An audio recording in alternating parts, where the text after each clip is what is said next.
நடிகை ரேஷ்மா சன் டெலிவிஷனில் ஒரு news serial வந்து கமிட் ஆயிருக்காங்க. ஸோ அந்த ஹாப்பி நியூஸை ஷேர் பண்ணியிருந்தாங்க. குமரன் வந்து பார்த்திங்கன்னா அதை ஷேர் பண்ணியிருந்தாரு. இவர் வந்து நிறைய ஷார்ட் ஃபிலிம்ஸ்லாம் ஆக்ட் பண்ணியிருக்காரு. சில மூவிஸ்லையும் சப்போர்ட்டிங் ரோல் ஆக்ட் பண்ணியிருக்காரு. பட் ஆனால் இவர் வந்து மெயின் லீடாக இந்த சீரியல் நடிக்க போகிறாருன்னு நமக்கு தெரிய வரல. பட் இந்த விஷயம் வந்து பார்த்திங்கன்னா குமரன் தான் ஷேர் பண்ணியிருந்தாரு.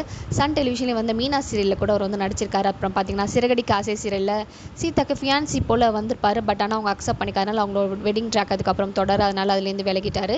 இப்போ வந்து பார்த்திங்கன்னா சன் டெலிவிஷனில் இது பற்றின நியூஸ் வந்து ஷேர் பண்ணியிருக்காரு. ஸோ ரேஷ்மாக்கு இவர் பேரா நடிக்கிறாரான்றதை நம்ம பொறுத்திருந்தா பார்க்கணும்.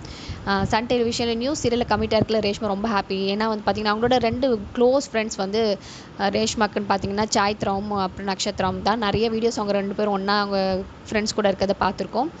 ஏற்கனவே பார்த்திங்கன்னா ஜி தமிழும் விஜய் டெலிவிஷன்லையும் வந்து ரேஷ்மா ஆக்ட் பண்ணியிருக்காங்க. பட் 2 சீரியலுமே டிஆர்பி ரேட்டிங் காரணமாகவும் சில ப்ராப்ளம்ஸ் காரணமாகவும் ஜி தமிழில் அவங்களோட சீரியல் பாதியிலே நிறுத்தப்பட்டுச்சு. இப்போ வந்து பார்த்திங்கன்னா அவங்க ஃப்ரெண்ட்ஸ் நடிக்கிற அதே சேனல் சன் டெலிவிஷனில் நடிக்கிறாங்க. கண்டிப்பாக ஹாப்பியாக இருப்பாங்க. ஏன்னா சாய்த்ரா வந்து கயல் சீரியல் நடிக்கிறாங்க, நட்சத்திரம் வந்து செவந்தி சீரியல் நடிக்கிறாங்க. இப்போ ரேஷ்மாவும் வந்து சன் டெலிவிஷனில் வந்து ஆக்ட் பண்ணுறதுனால அவங்க ஃப்ரெண்ட்ஸ் ரொம்பவே ஹாப்பியாக இருப்பாங்கன்றதுல எந்த சந்தேகமும் இல்லை. ரேஷ்மா உங்களுக்கு ரொம்ப பிடிக்கும்னா அவங்க நடித்த எந்த சீரியல் உங்களுக்கு மோஸ்ட் ஃபேவரட் மறக்காம கமெண்ட் செக்ஷனில் ஷேர் பண்ணிக்கோங்க.